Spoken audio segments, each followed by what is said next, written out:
Infatuasian Podcast. Hey everyone, this is the Infatuasian Podcast. Thank you so much for tuning in. We are a show that celebrates and elevates Asian culture and creators. I'm going to go ahead and declare that it is summer. I know it's not quite the solstice yet, but for us teachers out there and students, it is summer. And so we're going to do an episode on summer reads. Yeah, books that you can read on your vacation when you're waiting in the airport, or maybe you're sitting on a chair next to the pool. I don't know. I always think of summer as a time to read because as a teacher, this is the time when we have a little bit of extra time on our hands to read a book. And I thought this would be really fun to do with a bunch of authors. Some of them we've had on the show before, like Weike Wang and Mike Chen and Kirstin Chen, but a couple new ones too. We got to talk with Lisa Lee and Vanessa Hua. So they haven't been on the show before, so that was fun to get to chat with them.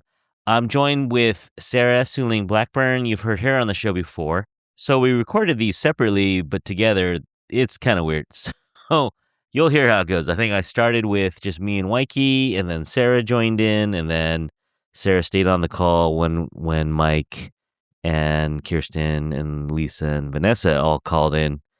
So it was actually really a lot of fun. It was a little bit of coordination. It was a little tricky, but I think it came out really well. And we got a bunch of good titles for you. So I'm going to go ahead and put these titles on our website. So head on over to infatuasian.com and head to the blog, and you'll see the titles of the books that everyone recommended. I think we got about more than a dozen titles. So lots of good stuff for you out there. Asian authors, Asian American authors, Pulitzer Prize winners, other prize winners on there. And so it's going to be a really good list of books. So I'll leave it there on the blog so that it lives there forever. All right. And just shouting out the rest of the episodes this summer, we have a bunch of really cool ones coming up. So do not miss an episode this summer. It's going to be banger after banger. We're going to have Martin Yan next week to celebrate our 5-year. But then stay tuned. I name dropped someone at the end of this episode, but you'll hear a bunch of cool episodes this summer. Can't wait for you to hear them. All right. So we're going to get to our chat with all these authors right after this. 1, 2, 3, 4.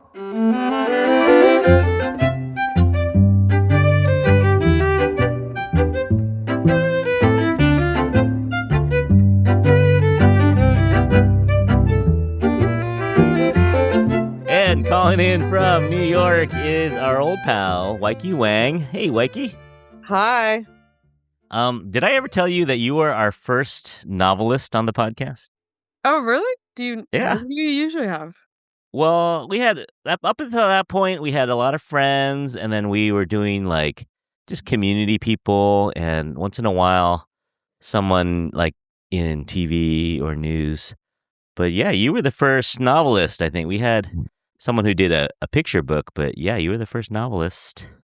Great. Can't wait. And now we've had many more since you, so you paved the way. Good.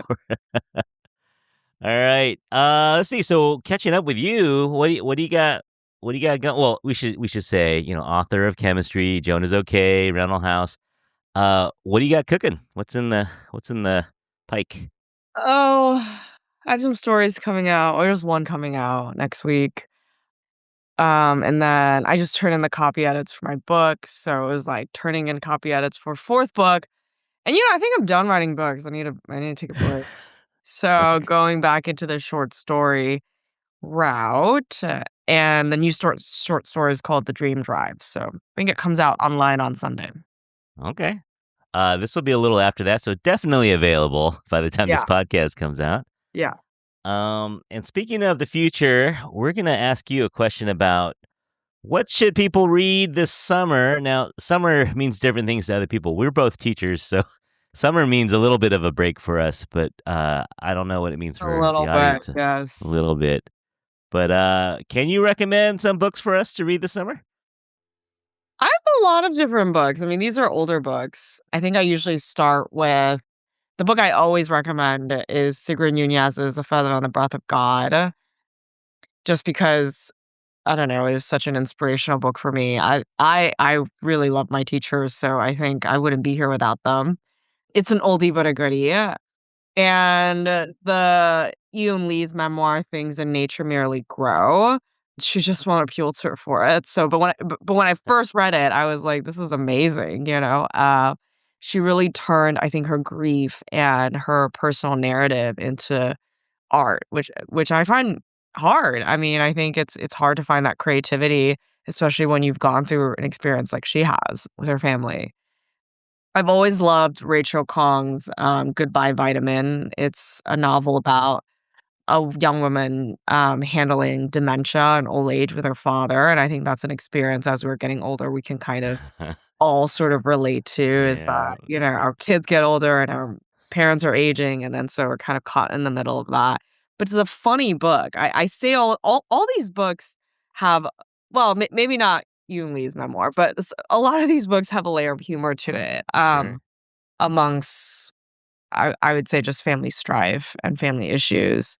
I also really love Peter Ho Davis, who's a great writer in so many ways. Peter Ho Davis's book, A Lie Someone Told You About Yourself. It's a novel about how a family handles kind of, the choices of family planning, parental planning, and what happens when maybe a child develops certain kind of things that as a parent you didn't expect. And I'm not a parent, like I don't have kids except for a dog, but as a teacher, you do see your kids grow up, and it is kind of you sort of do assume a mothering and parental role to them. And Peter Ho Davis wrote this great book called The Art, or this one of these crafts books called The Art of Revision, which I love.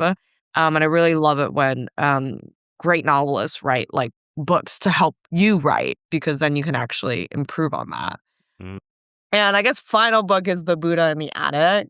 Um, Julia Otsuka. I think there's a sequel to this, but this was her first one, and it's just an extraordinary historical fiction novel. It's very short. It's about the Japanese immigrant in the West, and the internment camps and things like that. And I know that sounds heavy, but the way that she writes it is with such grace and beauty, and I would just say, I don't know, profound care that it's a very short book. So those are the books that I would recommend. It's a lot. Yeah.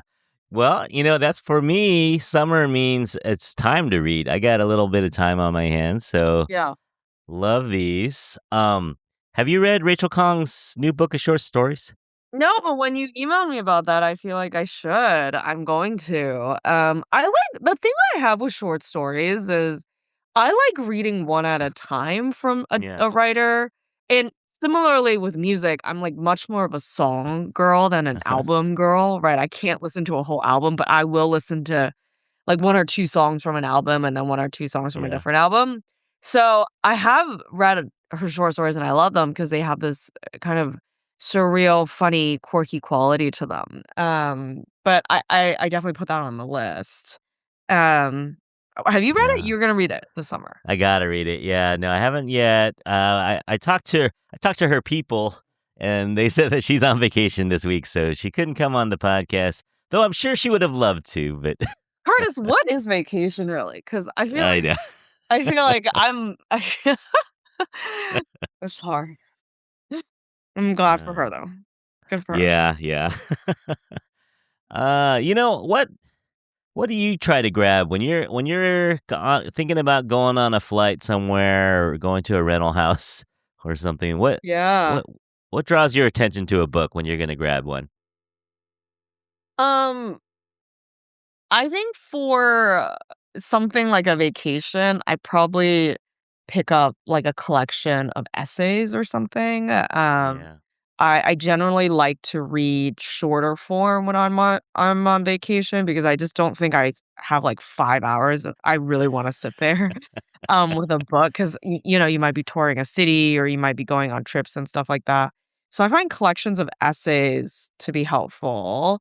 And honestly, audiobooks. I'm about Mhm. 80% through East of Eden right now.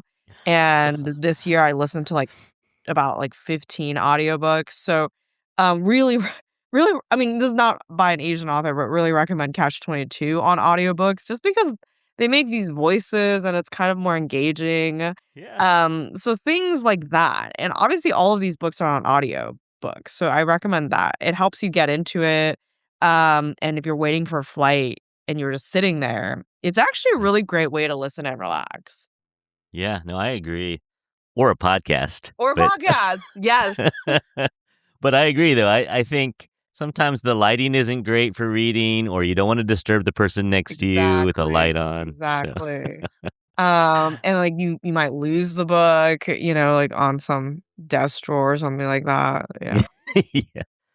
Okay, one last question, then we'll let you go. So we talked about Pulitzer. I've always wondered, what do you think they're looking for? Like, what do you think the Pulitzer committee is looking for? Because the range of books is really wide, and the Totally. topics are kind of eclectic. But what do you think they're looking for? I have no idea. I have no idea. I mean, I know the judging committee for all of these things changes every year. So Yeah. I imagine because people are subjective, decisions are subjective. So there's really no rhyme or pattern or things like that. I mean, at least it's definitely not AI generated because there's no predictability. Um, True. True. and I think I just can't think too much about it because it's just hard to predict. Like Yeah. sometimes I feel like these awards go for almost like a career achievement. Like, I feel like Jung has Mm, always been a phenomenal writer in all aspects, and there's like a sense of career achievement for her for this. But you yeah. also have breakout stories like Lahiri, Interpretive Maladies. That was her debut book, right? So I've always found with the arts, especially in writing, you get awards at the beginning and you get awards at the end, and it's harder to kind of think about the middle. And Mhm. honestly, that's kind of how work life works, right? You get something at the beginning, you get something at the end, and the middle is just a wash. Oh man. All right. Weike Wang, thank you for chiming in.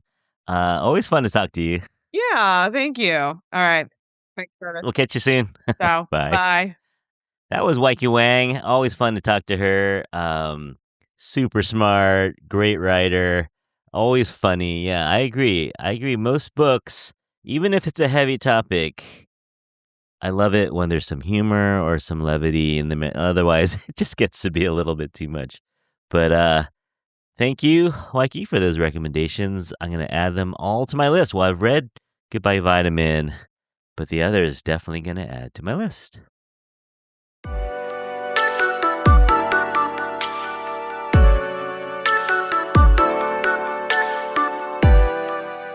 All right, and everyone should remember Sarah-Soonling Blackburn. She wrote, what was the exact title? She wrote a book about the Chinese experience here in America for middle readers.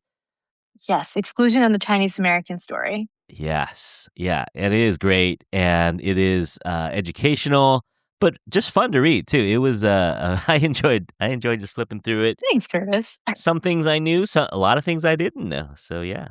But Sarah's joining us from Mississippi. How's the weather? Are we under 90? We are still under 90, but we are rapidly approaching that point. Yeah, it is May. So yeah, when is it? June is when it gets. And we might hit there before June. We'll see.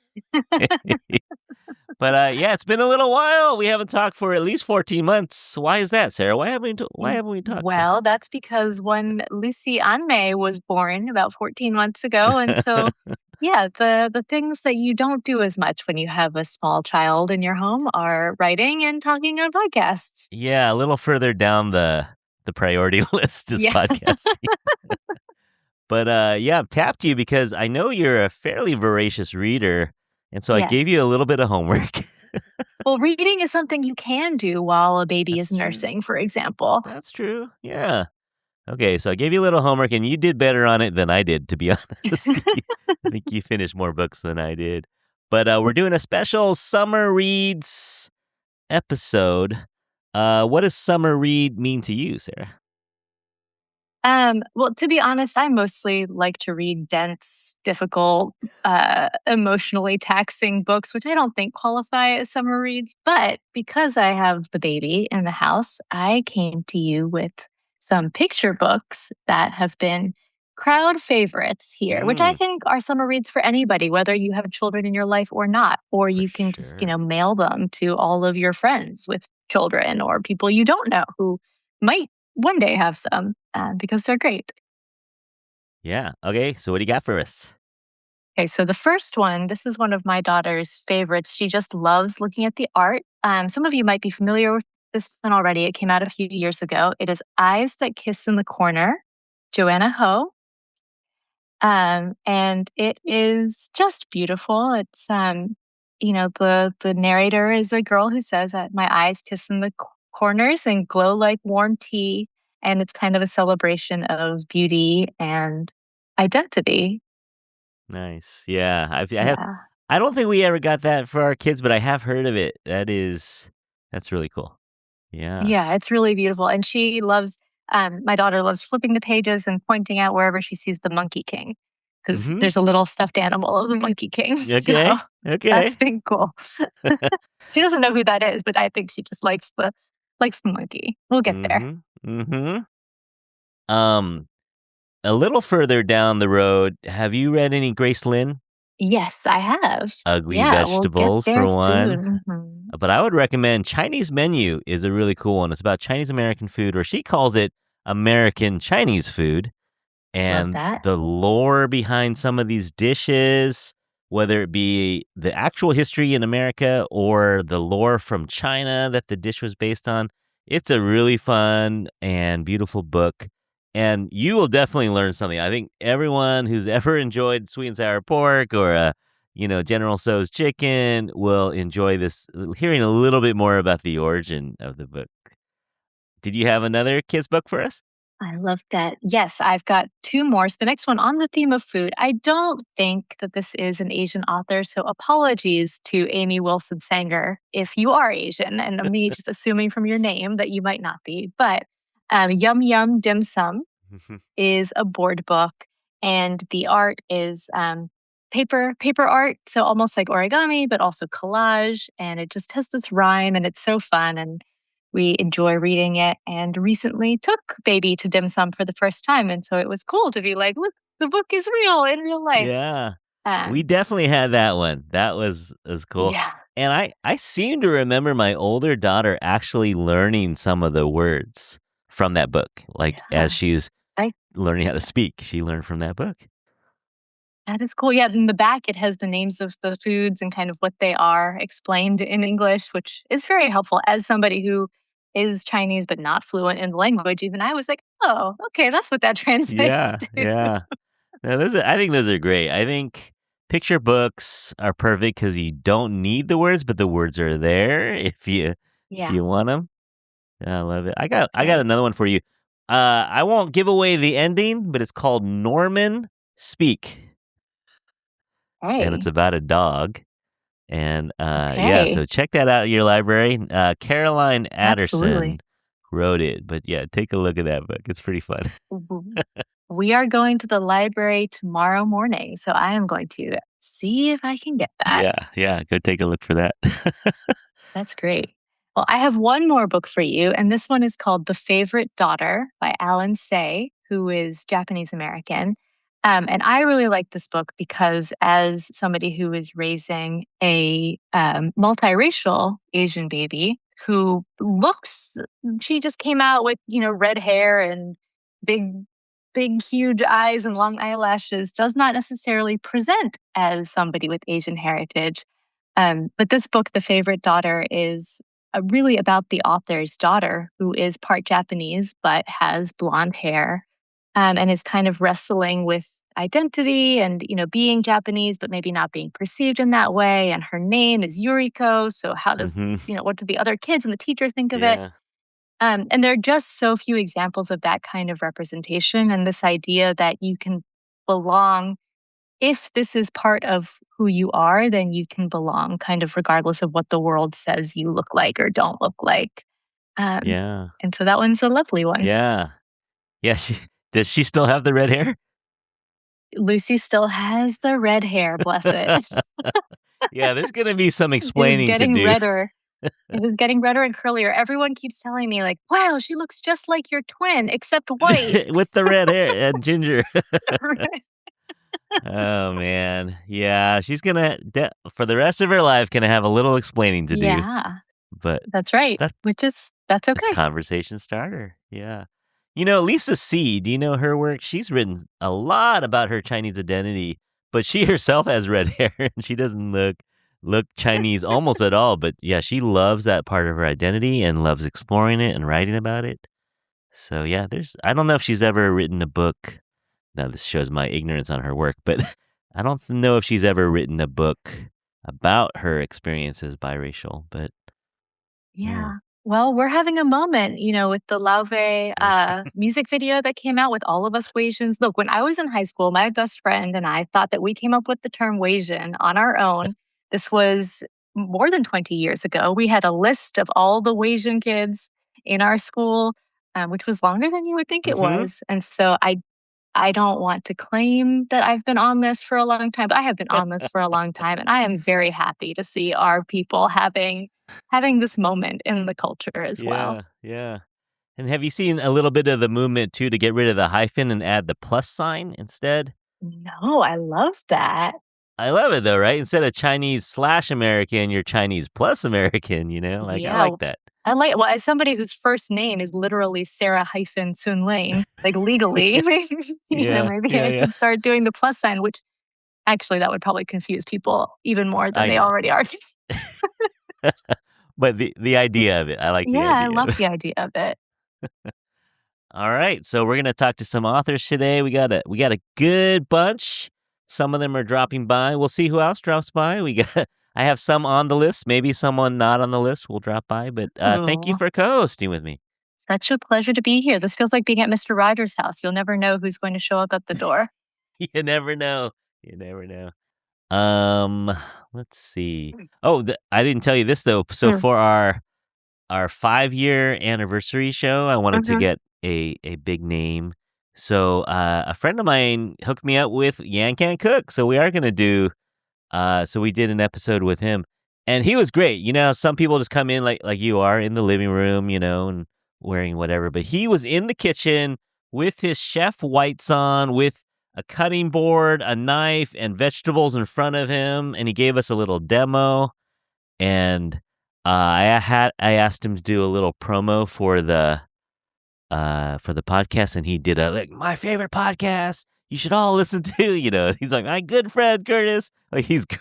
That is so cool. I used to watch him with my grandmother in Malaysia. Oh, that's right. Because Yeah, it was one of the shows that would be syndicated over there. sure. Yeah, I think he said at one point 50 countries or something like that over his lifetime. That is so cool. And he's got Were you no agent. starstruck? Yeah, a little bit. Yeah. No, I've seen him before. I've never spoken with him. He's everywhere out here. He lives like 10 minutes Okay. from me. Yeah, but Okay. but I've never spoken with him. And yeah, he's got no agent. He's got one assistant, and he's got his wife. Like his wife was the one emailing me. And so I emailed, how they have kind of one of those websites and contact me. So I wrote, if Chef Yan has time, blah blah blah. And then he wrote back to me personally. He goes, "Oh, sorry, I've been out of town. Here's my phone number. Give me a call." I'm like, yeah, Can't Cook just gave me his number to call him. Like, oh my That's gosh. cool. I He's would a just guy. save that in my phone. Yeah, I know.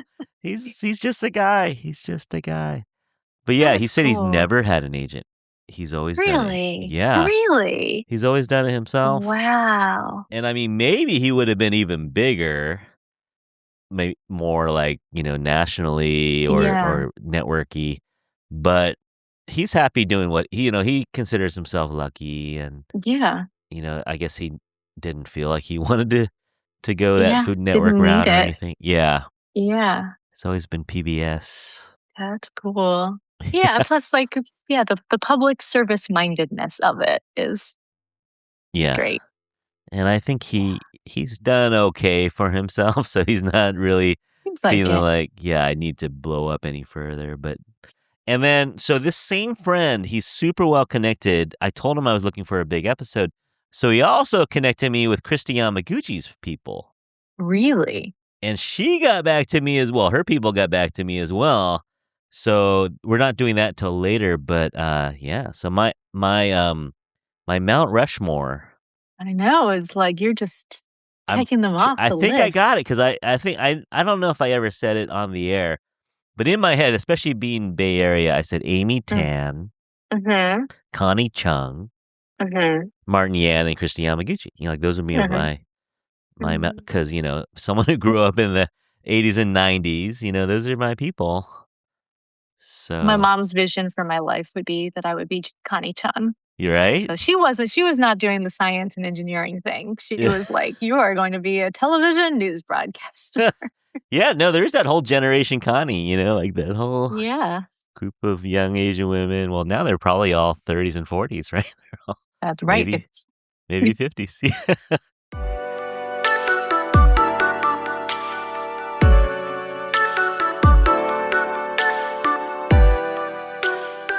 And we're interviewing my friend Mike Chen, all the way down. Where are you? What city are you in? You're in Palo Alto? Yeah. Down in Palo Alto, we have sci-fi and other writer Mike Chen. Hey, Mike. Hello. Thank you for having me back. Of I think course. for the third time. Is it? Yeah. Third time. Mm-hmm. And, I was doing this list of summer reads, and everyone on my list of authors was female. Except for you, Mike. So I needed to bring in why do you think Asian men don't write novels, Mike? Let me start with a hard-hitting question first. Because if they're like the Asian men I know, their feelings have been crushed out of them by their parents. And now they're just working. Yes. Making money. Now they're aspiring to be in industry like my brother. Mm-hmm. But not you, Mike. You write Not books. me. You write books with feeling. Well, you actually are in more than one industry, but you actually write books with feelings and emotions. What gives? Where did that come from? It's because I'm not the academically successful one like my older brother. So when I thanks to decades of therapy, I have discovered that I am using the arts to process my feelings. And so when I was a teenager, I read a lot of Anne Rice. I listened to a lot of punk rock and indie rock. I would go around quoting Anne Rice and then sit in my room and listen to Susie and the Banshees. So, that's how you roll when you're an emotionally suppressed Asian, and then you play in bands and DJ and start writing stuff and go to therapy. And that's how you start to become a human. We should say Mike has written A Quantum Love Story, which I loved, highly recommend. Here and Now and Then, a bunch of Star Wars fiction, a little bit of Marvel. Light Years from Home was also great. So I'll throw these as summer reads as well. And then fresh off the presses, I think April 2026, The Photonic Effect. Can I read the description, or do you want to do it? Oh, you go for it. You are the professional speaking person. I am the professional writing we'll try person. that. Okay, we'll try our best. The Photonic Effect is a space opera by Mike Chen, following the crew of the Starship Horizon, who return home after 10 years trapped in a gravity well to find their galaxy in a civil war, forcing them to confront complex moral choices about using their unique technology to intervene. Yeah. Right. Yeah, that's a good summary. But question, will the Bay Area or will UC Davis make an appearance in this book? Yes. Okay. Yes. Sarah, I gave you a little homework. Did you do any Mike Chen reading over the break? I did. Well, Curtis's top recommendation was A Quantum Love Story, so I had to start there. But as with my speed reading of whatever else I could, I am curious, since you mentioned not being the academic one growing up, there is a lot of science in your books. Yes. So yeah, what gives? Tell us more about that connection. I love science. I have an engineering degree. I think math is awesome. It was just that I was the B+ student, and my brother was the A student. And now he makes more money than me, and my parents let me know that all the time. And so that's just how it goes. But I love the logic of science. I love the sort of like proof that you get with it, and I love putting it into my books in a healthy pro science way, even when the science is fake. How do you do fake science? Like, what is your process for that? There is so much fake science in the photonic effect. I mean, like the way that the starship travels, like is completely fake science. So the trick to fake science is, as long as you have a logic to it, like a cause and effect, and any sort of like quirks or faults or vulnerabilities in that science, as long as they're consistent, um, then you can get away with it. Like so there is a when I was conceptualizing the photonic effect, I knew that their faster than light engine had to have certain limitations and had to have like certain ways that it worked. And so I just kind of like wrote it out, like on a spreadsheet, and like just tracked, like, am I ever breaking continuity here? And if you don't, then your logic holds up. Okay. Sounds a little bit like plotting a novel in general, like applying the same principles Yeah. of having a plot resolve, which Yeah. is kind of cool. It's like you're kind of showing in real time how science and art are not mutually exclusive, but That's right. actually tell a lot to each other. I am a big fan of both. And Yeah. I think they can overlap in more ways than many people realize. And I often tell aspiring writers that I feel like my engineer degree really helps my writing, because I Mm. like when I read, like I can read for fun, or I can read for like homework. When I'm reading for homework, I kind of like break things down, like how does the scene play out, how does this character play out, and it's the same, a lot of the same analytical principles that you get in engineering. There's a lot of like, how does this work, and what are the impacts of it. And so that's just the way that my brain naturally thinks. I just don't make as much money as my brother. All right. Well, we also invited you here, Mike, to give us some recommendations, or at least one recommendation for a summer read. Now, that definition means different things to different people. As an educator, summer means I have more time to read, but you could define it however you like. So, Mike, you got any summer read recommendations for us? I'm just gonna go with like, these are just general reads. Like, Sure. regardless of season, you can read them anytime. But they are by Asian authors. And so one thing that I do, like, I tend not to read fiction when I am actively writing, because it can like interfere with my own voice, like it can bleed into what I'm working on, and I try to avoid that. But one thing that I can devour is in nonfiction, is anything like any sort of like rock biography or autobiography. I Cool. I'm a big music nerd. My book Vampire Weekend was about being like a child of immigrants who's into punk rock, and like me, not the smarter child in the family who gets turned into a vampire, which never happened to me, unfortunately. But all the music stuff is very genuine. But so that's where my first pick comes from. It is called Brothers by Alex Van Halen, who many people did not know is half Asian.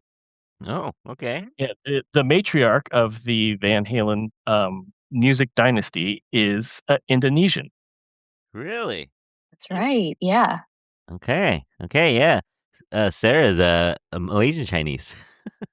That's right. Yes. So I am also biracial. So I'm very tuned in to the famous people that you never knew Yeah, were Asian.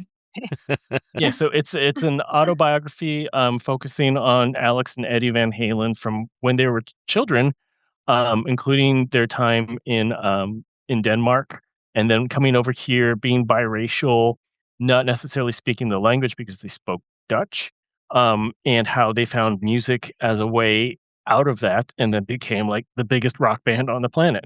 Wow. Okay, but written by their brother? By Alex Van Halen, he plays drums, Oh, Alex. and Alex. Eddie Okay. Van Halen played guitar. Okay. I'm gonna cut that out. Okay, so written by Alex Van Halen. Okay, very very cool. And then I think you had one more. Yes, I have one more. So I have to say, I haven't read this yet. It just came out. It's brilliant because my friend Fonda Lee is always brilliant, and this is the last contract of Isako. I actually like. All I know is that because Fonda is very well known and deservedly so for the Greenbone saga, which is Jade City, um, Jade War, and Jade Legacy, which are like urban fantasy, um, kind of like The Godfather meets like Asian mythology with powers. They're all brilliant. No one writes fight scenes like Fonda Lee. So Fonda with this one kind of goes sci-fi with a samurai who undertakes one last mission on like a desolate planet. And so I have not read it yet, but I know the vibes are very much like a Kurosawa in space, which is kind of what Star Wars Yeah, right. is. Yeah. And so when I get time to actually read again for fun, I plan to read that at the top of my list. Okay, Fonda Lee. The title one more time. The Last Contract of Isako. Yeah, I, lo- I when you read the description of sci-fi or fantasy, it sounds kind of bonkers, but you just, like you said, you just kind of have to just go with it and just look at the characters and look at the plot and then just kind of go with it and kind of ignore some of the things that your brain is telling you, wait, that could never happen or that could never be. It could happen, just not right now. Yeah. Okay. Fair enough. All right, Mike Chen, thank you so much for your recommendations. Thank you for having me. I'm always happy to talk about books by Asian people. Yes. All right, cool, Mike. We'll catch back. We'll catch up soon. Okay. Thank you. All Bye, Sarah. right. Talk Nice soon. to meet you, Mike. Bye. All right. That's nice. Yeah. Did you like his book? I did. It's fun, right? I did. It was fun. It was like a yeah. It was funny reading all of the books back to back because they're just so different tonally. Yeah. But it for was sure. I was like, we're all mad at our parents though. Like even if it's a romance, even if it's a like The parental trauma runs through Right. all of these. All right. Should we do our little? Let's see. What's our schedule? I got to look at our schedule. What do we got? We got a little time, right? We got a little. Okay. I think we've got Lisa at 12:45. Oh, never mind. Okay. We got Lisa coming up next, and after Lisa, then we have a little bit of time.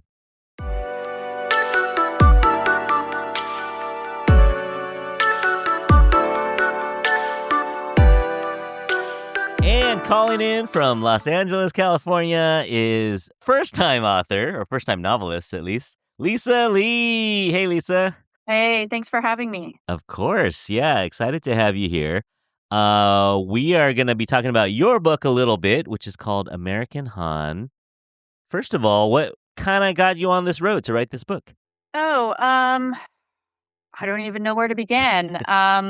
I think originally, I mean, I've written this book in so many different drafts. Like many different scenarios of this novel with the same characters, but in different scenarios.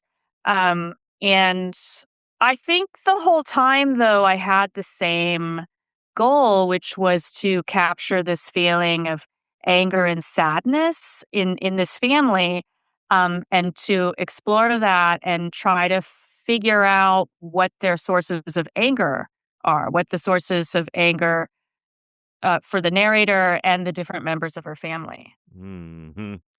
So, can you help me and maybe my audience understand the word Han a little bit? Sure. So the word Han, it's a Korean word, and it's a Korean emotion or concept. Elaine H. Kim defines it as the sorrow and anger that grow from repeated experiences of oppression. Okay, and oppression meaning like centuries of war and trauma, of national division, of colonialism and invasion, and so that's the definition of Han, of Korean Han. But in Korea, a lot of Koreans will argue that they don't think about Han anymore, that it's a thing of the past and it's irrelevant and it's not part of the modern Korean psyche, and that it disappeared in like the late 1990s. But Korean Americans are like obsessed with it, always talking about Han. It's just a thing in America for Koreans. And I think there's a reason for that. I think that, like, for example, like my parents who immigrated sometime in the late 60s. So we're looking at a wave of Korean immigration after 1965 up through the mid 90s. Koreans who immigrated brought this emotion with them, and it got passed down to their children, so to me and my brother, and it sort of like transformed with American issues like the immigration, first of all, American racism, the pressure to assimilate, the pressure to forget about the past, and it made Han transform into this new like American version, and that's the way in which Han has survived and lives on in America. Mm-hmm. So available everywhere. I think you can go down to your local independent bookstore and get a copy of American Han. Love the cover. The cover is gorgeous. Yeah. The flaming kimchi on the front. Just love it. I love it. But we're also here for another reason. Lisa, we're going to ask for some recommendations. It doesn't have to be a new book, but we're looking for books. Now, I'm calling it summer reads, but let's face it, these could be read any time of the year by anyone. Do you have any reading recommendations for us by Asian American authors or Asian authors? Sure. Muriel Lung, which I think she prefers to pronounce it Liang, she wrote a debut novel called How to Fall in Love in a Time of Unnameable Disaster. I don't know if you've heard of this one. No, but what a title. Yeah. It won a Lambda Award last year. I think it came out in 2024. And it's just so fun. It's this future set in the future, post-apocalypse. Acid rain transforms New York City into this toxic wasteland. There's polyphonic voices. The stories are narrated from all these different perspectives, and some of them are non-human, and some of them are not alive. So Okay. there's a headless man, and there's a ghost, and his name is Grandpa Y, and there's this oversized queer cockroach named Shin, and it's futuristic because it's post-apocalyptic, but it's this future that's full of nostalgia. And so, the author gives attention to these voices that are normally invisible, but it shows a tenderness to an empathy for this disappearing world. And I think it's saying that what's being lost is worth preserving. And it's just a really great. It's so fun. Love the polyphonic voices, and it holds a lot of meaning, I think, and it's a great read. Man, there's so many things that we can unpack I there. was going to But say, that's a stellar book commercial. I'm in. I am 100% in on this. So Muriel Young. All right, cool. Nice recommendation. Best of luck with everything. I'm sorry I missed you at the bookstore the other day. Your book just came out, but it should be available everywhere. This podcast isn't coming out until June, so available everywhere. Tell your bookstore to get it if they don't already have a copy of it. So Lisa Lee, author of American Han, thanks for joining us. Thank you so much for having me. Of course. Pleasure to meet you, and really enjoyed reading the book. Oh, thanks so much. Good luck with the baby. Oh, thank you. All right, Lisa, we'll talk soon. All right, see ya. Thank you so much. Bye. Wow, that both books. Yeah, I'm working my way through. It's a little bit like American Han, not super thick, but when it's hardcover, it always just feels a little daunting, I think. It's a dense book. It's a Yeah. dense book. It is, yeah. Yeah. But you said I did really enjoy it, but I was also very you sit with it. It's like enjoyment probably wasn't the right word, because it's like I really got something out of reading it, but it wasn't necessarily fun. Yeah, I hear you. Oh, we forgot to mention too, set in the Bay Area, set in San Francisco, That's right. which I always love. I always love reading about. Yeah, I had two Korean roommates in college, Okay. and they never used the term Han, but they did reference it. This Korean anger. And so one of my roommates had a Korean girlfriend, and they went at it sometimes. They had some serious arguments, and they said that they both feel like they have to date Korean because no one would understand That anger. the Korean mentality. Yeah. So, I don't know if that's true, but that was what they said. So.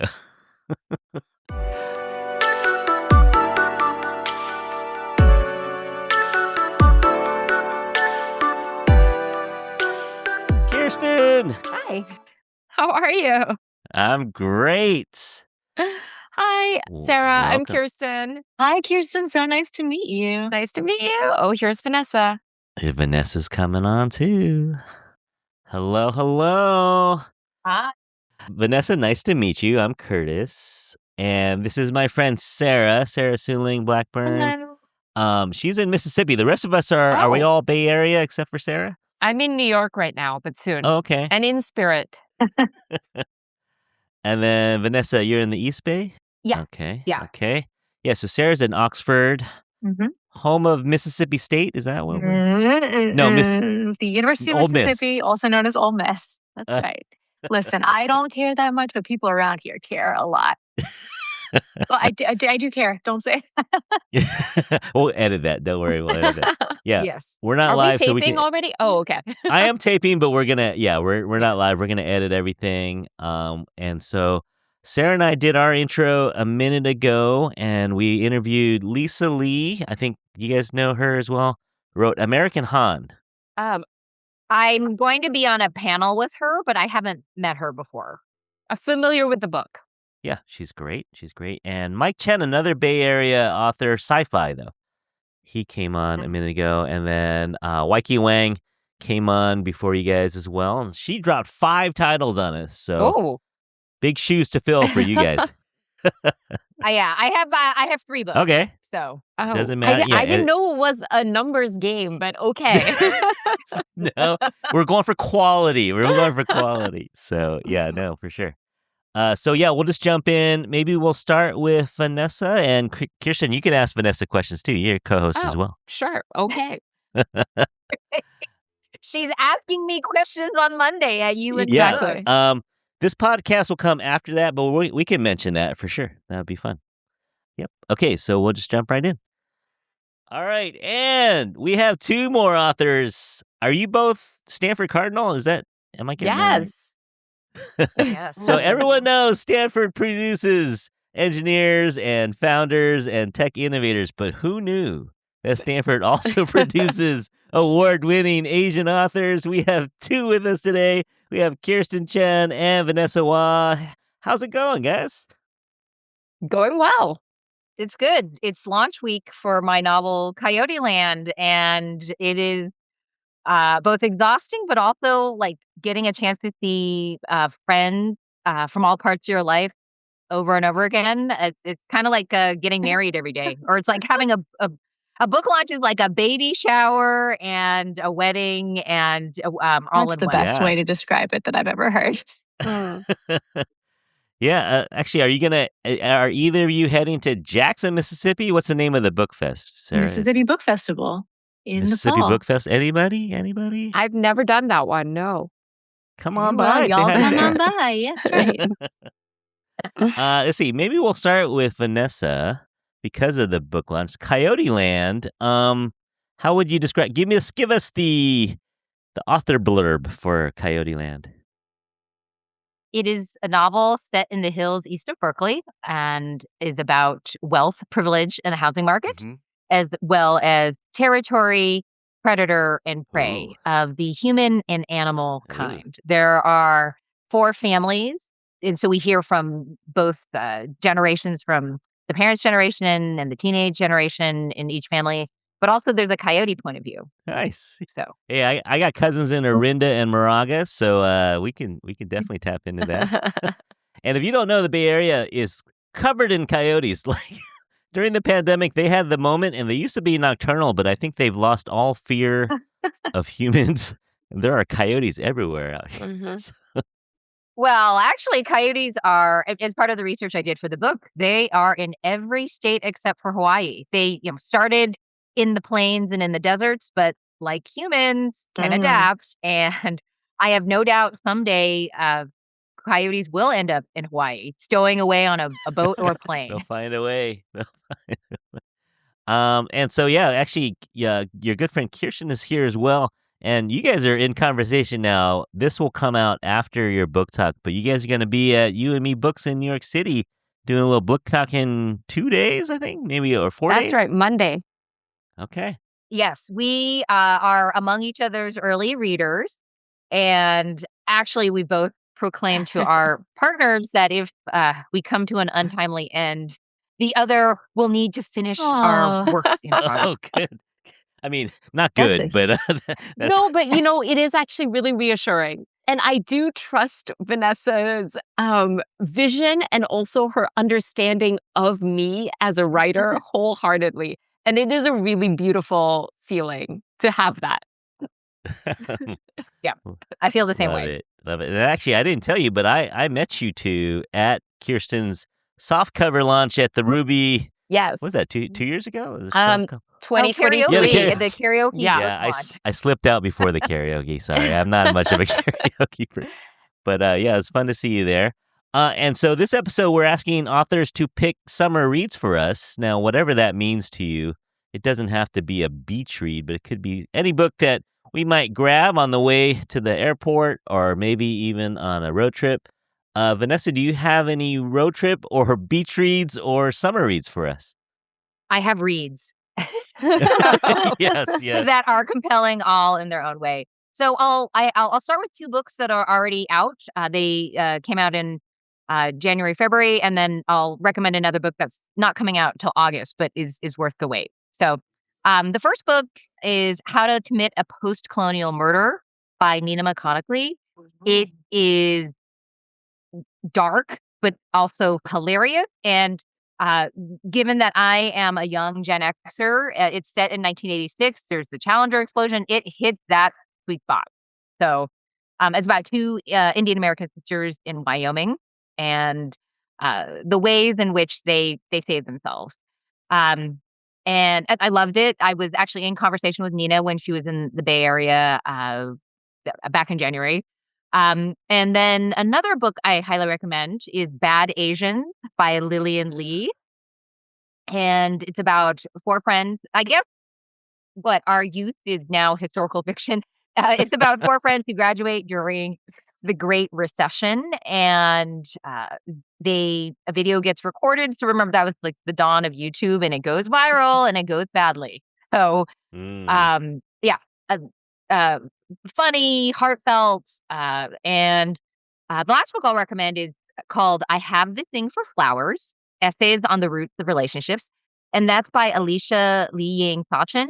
She used to be the editor of The Rumpus, and just beautiful meditations on nature and on love and relationships and on finding yourself. And that's coming out in August. But all 3 books have a happy, place on my shelf. Wow. Yeah.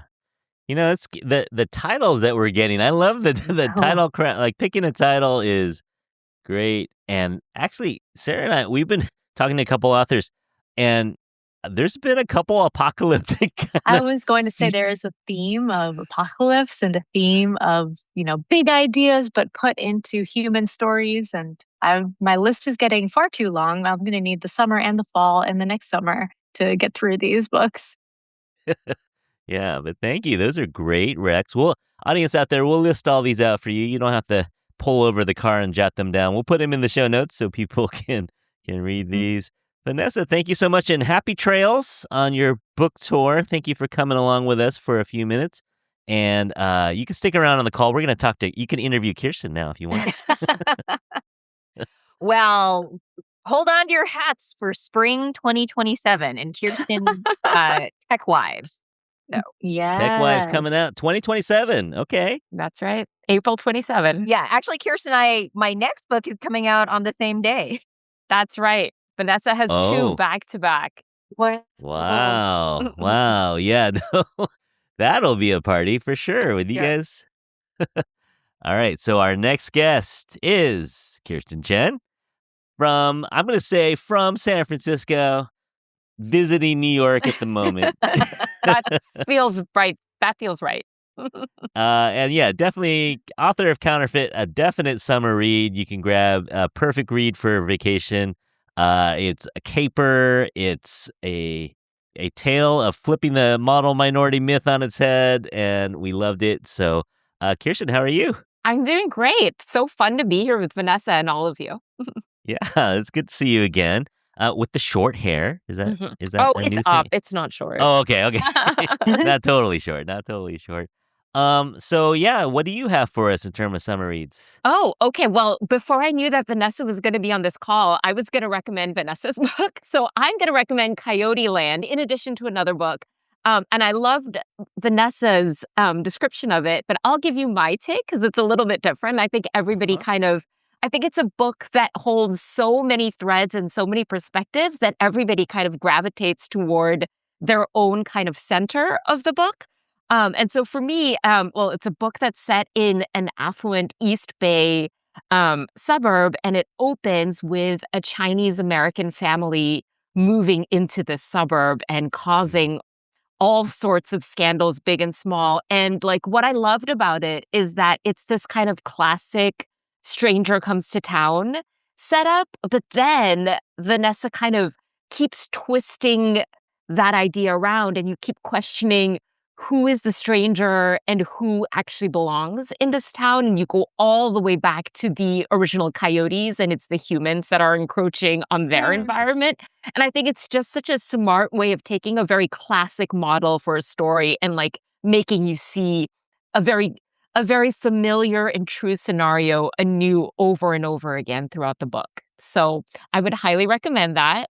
Um, and then I had a second Bay Area novel that I wanted to recommend, and that was Satisfaction Cafe by Weike Wang.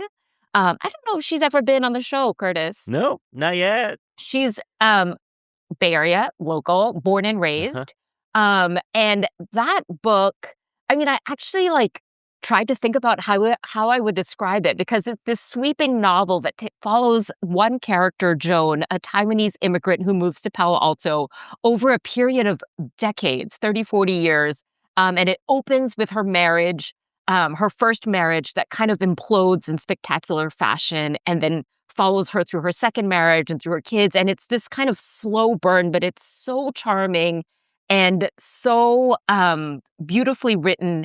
And it also opens with the most electric marital breakup scene I've maybe ever read. And I think that if anybody picks it up and just reads that opening scene, you'll be hooked for the rest of the book. Yeah, I think I Okay, texted wow. Kirstin immediately when I read it because I Yes. was so shocked, but I could also picture it. In Uh, the best possible way. yeah. Yeah. I was like while you were talking, I was thinking about how to describe her, and I don't want to say, oh, she's an Asian Olive Kitteridge, but A in the little bit. I think of Olive Oh, Kitteridge. I I think of like Olive okay. Kitteridge too as a kind of comp for that book. Okay, one of my favorites of all time. Yeah, but just going in deep in understanding someone's questionable decision, but what shaped them, and yeah, charming. Yeah, both. Yeah, and also somebody who looks very mild-mannered, like the kind of person that appears and presents very mild-mannered and is kind of underestimated by all the people around her. Wow, we're really selling. We I made this know. Well, book so great. Yeah. being I know. underestimated is a superpower, isn't it? Yes. Yes. Yeah, Somebody needs to hire y'all as a marketing tag team for for authors. But I do want to say, sure. Kirsten, thank you so much for all your support with the book and the way you described it is so perfect, and I'm really looking forward to her conversation. Oh, good, because I'm going to use it again for Yes. our This is conversation. I'm yeah, just this is practicing. This is the warm up. Yeah. a dry run. A dry run. Yeah. Actually, speaking of dry runs, can you give us a pitch for TechWise? What are we looking forward to? Okay, well, I mean, mine is much less practice than Vanessa's. I'm kind of a year out from pub, so Okay, this is that's sort all of right. This like is a the warm-up. calm, safe space. It's the calm before the storm. So Tech Wives is the story of two women who meet in college and become best friends, and they're from totally different backgrounds. One is from a working class background in Illinois, and the other one is Asian American and from an upper middle class background in New York City. They become best friends, and we follow them through the years, and they both end up married to tech billionaires. And when the novel opens, both of their husbands are embroiled in these big scandals. And they kind of have to make choices about how to save their marriages and how to save their lives. Oh, Ooh. okay. That was pretty good for saying that you Okay, haven't had think this so? date. Okay. It's if Mackenzie Scott and Priscilla Chan. Priscilla Zuckerberg, yeah. Chan became best friends, or were best friends. Yeah, love it. Okay, so audience out there, spring 2027. Actually, Vanessa, do you want to give us a soft launch on your Oh, book for sure, next year? sure. So Uprooted, which I'm in edits now, it's coming out with Tin House. Uprooted is about foraging, caregiving, and midlife. Foraging is something I came to do during the pandemic. I'd always been interested in it, but out here in the East Bay, we have such easy access to nature. And it just, connected me to, it made me more self-resilient, made me put down that phone and pay attention to what was around me, changed so many things. I actually became a certified naturalist a couple years ago as well. And so I, for my book launch, I had some acorn spice cookies. I had some forage, plum and feijoa cake. So it's become a part of the way I show my love to the people I love. Nice. Do you ever watch Taku on Outdoor Chef Life on YouTube? I have not seen that, but and then wasn't there something called like Man versus Nature, or Yeah. there's all sorts of like survivalist mode versions of Yeah, no, foraging. he's a little more practical. He's not, apocalyptic or anything, but he's just he loves going on the coast and grabbing things like urchins and mussels. Oh yeah, and yeah. things. I went during King Tide in January with my family, and it was like going Easter egg hunting. Yeah. Just imagine just thickly crusted. Tide was less than 5 feet lower than usual, so you can just imagine how much there was. Yeah. It's just food waiting for you. Actually, and while you're here, Vanessa, I need a recommendation for one of Kirstin's books. Now, I've been saying I was going to read them all, but I haven't read 2 of them. I haven't read Bury What We Cannot Take or Soy Sauce for Beginners. Do you have a recommendation of those 2 books that I should start with? Which one do you Those think are I should deep start with? cuts. Those books came out years ago. I don't expect still- Vanessa to. No, Still I mean, relevant, but that's like Kirstin. saying what's my favorite child, right? I have Okay, none. yeah. No, they're all. It depends on what you're in the mood for. If you want to learn all about artisanal soy sauce and a young woman on the run trying to find herself, moving back home, get Soy Sauce for Beginners. If Okay. you want to read about a tumultuous time in Chinese history, and multiple points of view, a little girl in peril who again also has to find her way, then pick Barry. But we cannot take. What I we mean, get can them all. take. Get them all. Yeah. Yeah, I think that's the answer. Get them all. Well, thank you for your opinions. Both of you, thank you so much for coming on our episode. You're welcome back anytime. Thank you. I'm thinking spring 2027. We got to do. Sounds like it. Double episode. Yeah, we should come back. I mean, that's interesting. I wonder how the books would be in conversation with each other because they are both Bay Area books, Yes. Or Interesting.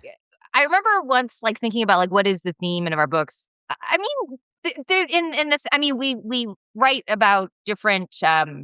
We write very different books, but yet they are about people sort of resisting, right? And maneuvering around oppressive systems. So yeah, and I like what you said.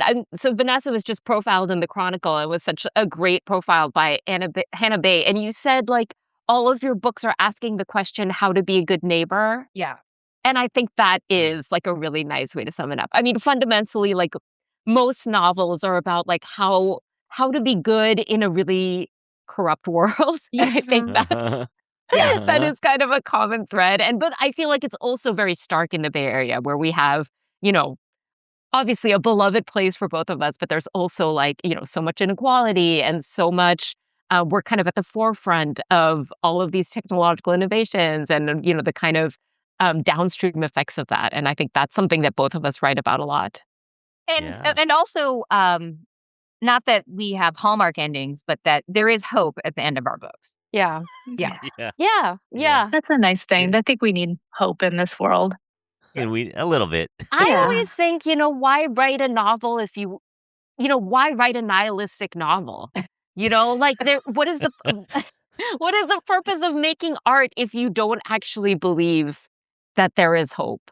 It's a question that I ask myself, Or that and or that there's power in friendship, in allyship, in mutual aid. So and in chronicling the story and the times that are around us. So yeah. We can read the news if we want to be, Exactly. if you need There's enough of that out exposure there. to nihilism. Yeah, exactly. Exactly. All right. So audience, look forward to it. Spring 27 episode with Kirstin and Vanessa. Maybe we could do it. Maybe we can do it in person somewhere. That would be so fun. Yeah. We can find a space we'll go. We'll go forage, and then we'll go to one of the startup cafes. Yeah. Okay. All right. Vanessa and Kirstin, thank you so much for joining us. Look forward to reading all your stuff. Have a great summer. Okay. Thank you. All Great right. to see you all. Yeah. Bye-bye. Okay. We'll talk soon. Bye. Oh, man. Sarah, Hey, thank you, Curtis. Have fun. talking to really, really smart people is a lot of fun. It is. Smart and creative and nice and well-spoken. I mean, they're all like the best of us. These authors are so great. You have a pretty cool job. So, I mean, this is your day, not your day job, but this is a pretty cool if only second I job. could get paid. I know. If only I can get paid for this, but thank you so much for joining us. We made it through. We weren't sure. You said I will join as long as I can. Yeah. Is baby where's baby She's right now? napping.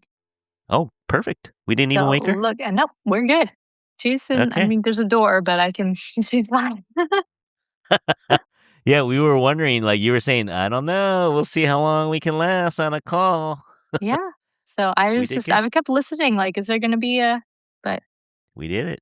Yeah. So many books on our list now. I I think we got 3 or 4 summers worth of books. All sounded great, especially the way they were selling them. No, I was like, that's a skill I need to work on, is that the book talk skill. They were good at it. Yeah. But yeah, thank you to all of our guests. That was a lot of fun. We got to do this again, maybe. Yeah. Summer 2027. I know. The problem is having the time to read all these great books. But audience out there, I hope you got at least 1 or 2 that piqued your interest. Highly recommend the ones that we mentioned. Let's see, anything new for you, Sarah? Do we need to plug anything? Now, at the moment, I've got a picture book that is being shopped around.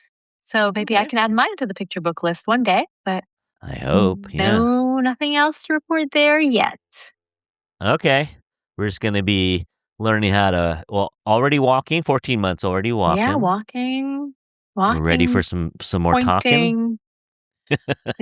Understanding a lot of words, not necessarily saying a lot of words. Actually, the words she understands the most are the titles of her favorite books. You tell her the name of a book and she will go get that particular book and bring it to you. She knows exactly what you're talking about. But she is ready to be a co-host on the Infatuasian podcast one day. Yeah. Sign her up. 2027. I want get a microphone. Get a microphone for her. All right, Sarah. This has been a lot of fun, of course, as always. And we'll talk to you again soon. Yeah. Talk to you soon, Curtis. All right. Have a great summer yourself. Yeah. Same to you. Thanks for everything. And so glad to hear from you. We'll be in touch. Take care. I hope the rest of the school year goes well. Thanks. See ya. Bye. All right. That does it for our episode with Summer Reads. We could probably do this all day long. There are so many great authors out there. So many great Asian American authors, Asian authors. I mean, books are getting translated more than ever now. And so voices are out there, which I love to see because that gives us fuel or I guess material to do other things like movies and TV shows and things like that, other adaptations. So I love to see it. I love to see Asian authors expressing points of view that we might not have ever seen if it wasn't for them. You know, there are things that, for example, we talked about I talked about Amy Tan with Sarah a second ago, and yeah, that was kind of groundbreaking. Well, of course, Maxine Hong Kingston was kind of one of the early ones for us. Gus Lee, of course. There's so many early ones, but Amy Tan was the one I think that broke into mainstream more than these others, and really showed us a point of view we hadn't seen before. And again, it was just one point of view, but now we have so many more that we can draw upon. We have apocalyptic, we have sci-fi, we have autobiographical, we have coming of age. We have so many different points of view that we can look at from Asian authors that is really great for people like my daughters and my daughter's daughters. If they're, if they ever grab a book, there's so many more points of view than just the classics that from Europe and America that we grew up on for my generation. So now happy to have so many more out there. All right, everyone out there, thank you so much for listening. Go get a copy of these books at your library or your local independent bookstore or wherever you get books. You can write to me and tell me your favorite summer read or a recommendation for a book that we want to read. You can write to me at infatuasianpodcast@gmail.com. You can also save yourself a step by going to our website, infatuasian.com, and there's a click. You can click a link to contact us through the website. You can also follow us at Infatuasian Podcast on social media. I'd appreciate a rating or a review over at Spotify or Apple or wherever you want to leave us a review. Please do so. Thank you so much for listening. And so on behalf of all my friends and authors, on behalf of Sarah, Mike Chen, Lisa Lee, Weike Wang, Kirstin Chen, Vanessa Hua, I think I got all of them. On behalf of all of them, we hope that you are happy, healthy, and safe. We'll talk to you soon. Bye, everyone. Go read a book.